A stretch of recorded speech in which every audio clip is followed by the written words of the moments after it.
Osun State correspondent of the Nation newspaper, Toba Adedeji, and a teenager have been shot by a police officer during a protest by some youths in Osogbo.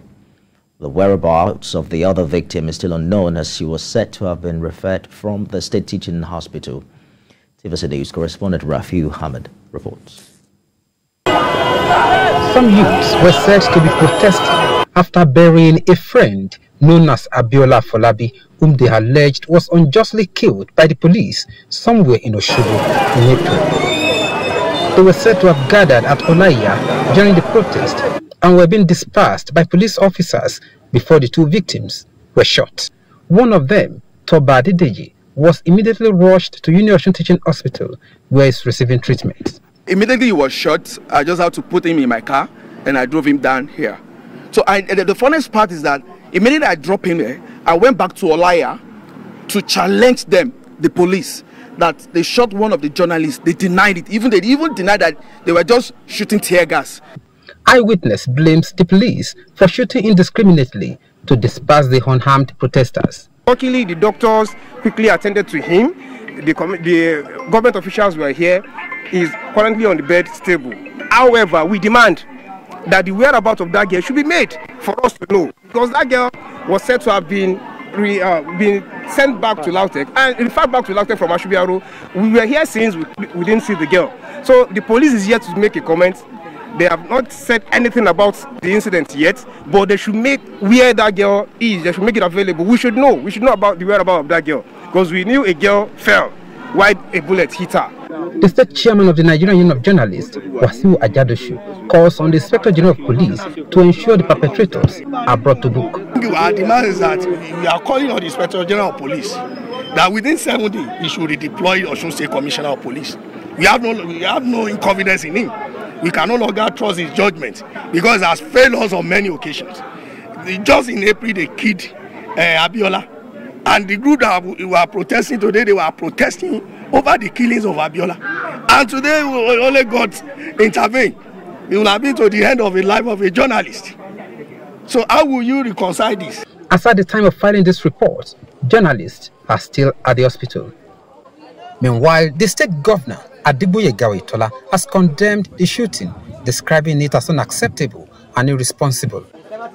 He promised to ensure the case is pursued to a logical conclusion and erring officer dealt with accordingly. Rafiu Hamid, TVC News, Osogbo. Elsewhere in the nation's capital, e-hailing drivers have commenced a 3-day warning strike. The drivers are demanding an upward review of fares, profiling of riders, increase in their commission, and a solution to the security challenges. TVC News correspondent Joke Adisa has details. E-hailing services were introduced in Nigeria for ease of movement for passengers. Since 2016, the technology-driven transportation system has proven worthwhile for many of its users. But the drivers are now crying foul. They say fares charged by the companies since 2016 have remained unchanged despite rising inflation in the country. This is why they have kicked off a 3-day warning strike. Their vehicles are to be taken off the roads for the duration of the industrial action. They share experiences as they gather to sensitize one another on the task ahead. Insecurity and sexual harassment are some of their problems, especially the female drivers. We are tired of carrying Mr. without a name. We are tired of carrying Bush without a name. We are tired of carrying Cobra, Ghosts. These are people I have carried without picture, without names. So we want them to profile the riders. The leaders say they have written several petitions to their companies to no avail. The security in the app does not favor the drivers. We carry riders who enters our vehicles and steal our cars, kill us, and their records is not found anywhere. Secondly, the rate at which the fare does not conform with the present economic situation of Nigeria. After this strike, we will take another action. But our message is simple, both to both Uber and to our drivers.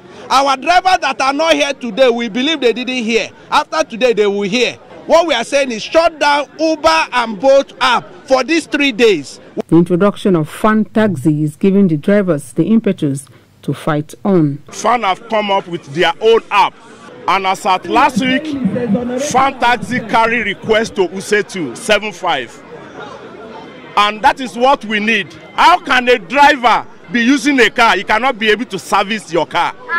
With their cars now parked, the e-hailing drivers say their apps will remain switched off to press on their demands for increased fares, among others. But more importantly to them is the action that will follow this warning strike. Joke Edson, TVC News, Abuja.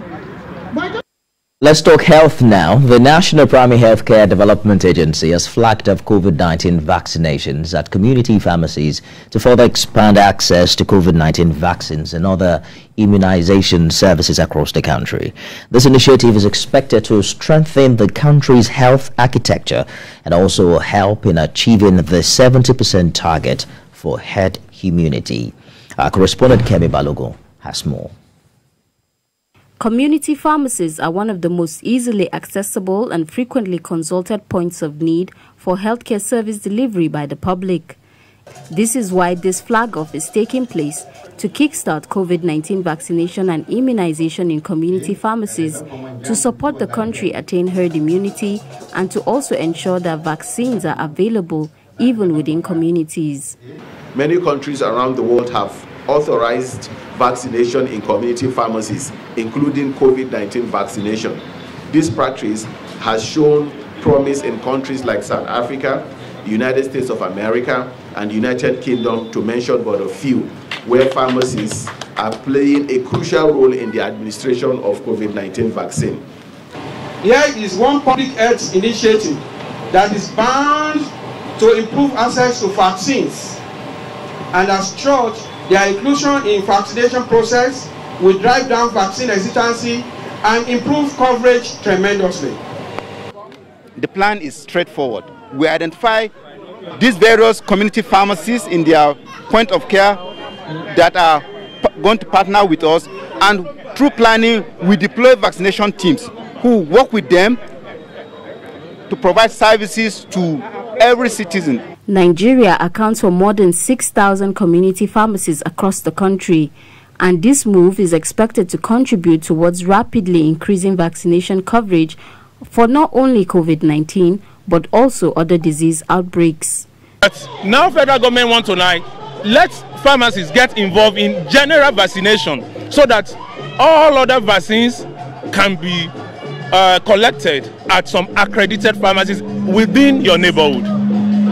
We are also engaged with the World Health Organization and the U.S. Centers for Disease Control to see how Nigeria can also access stockpiles, global stockpiles of the monkeypox vaccination. Immediately we have clarity around how we can access these vaccines. We will provide this information, but for now we are using basic public health measures to limit the spread of monkeypox. More than 18 million persons have so far been fully vaccinated, representing about 16.4% of the nation's eligible population.